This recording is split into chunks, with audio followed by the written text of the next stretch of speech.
තවසේ එදා මට සෑහෙන්න ලොකු සද්දයක් දෙන්නනේ. හා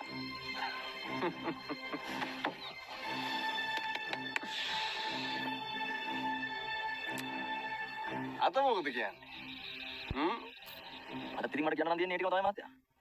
ඔය කටවල් වලයි මේ හුචක්කුවේ සද්ද ටිකක් අඩු කරගෙන පාඩුවේ ෂේප් වුණා නම් ඇඟවල් වල ටිකක් ගුණයි වගේ.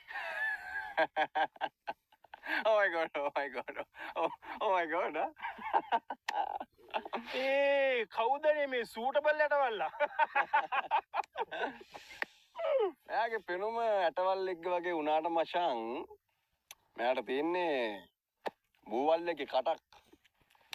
මල්ලි මේ මාලන් කියන්නේ වැදගත් සුපිරි කොල්ලෙක්. ඌට කවුරුත් පල්ටෝක් දාලත් නෑ. අපි දාන්න දෙන්නෙත් නෑ.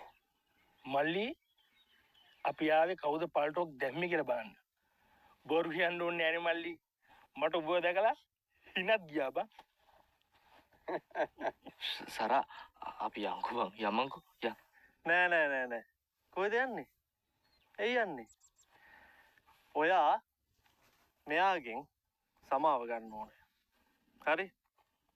ඔය කොල්ලෝ අතින් පොඩි වැරදි වෙනවා. අපි ඔය ගණන් ගන්න නෑ ලොකුවට. තමුස මෙයාට කියන්නකෝ වැරද්දක් වුණේ සර් සමාව වෙන්න කියලා වැඳලා.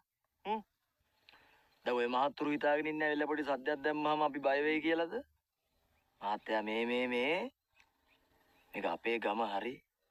මේ ගමට පිටින් එනේ උන් මේක ඉන්න ඕනේ අපිට ඕන විදියට. මචං මූ එදා දුන්නෙත් මචං මෙන්න මේ ටෝක්ස් ටිකම තමයි. හරි? මල්ලි වගේ මාර කටන්නේ තියෙන්නේ. කො බලමු ටිකක්.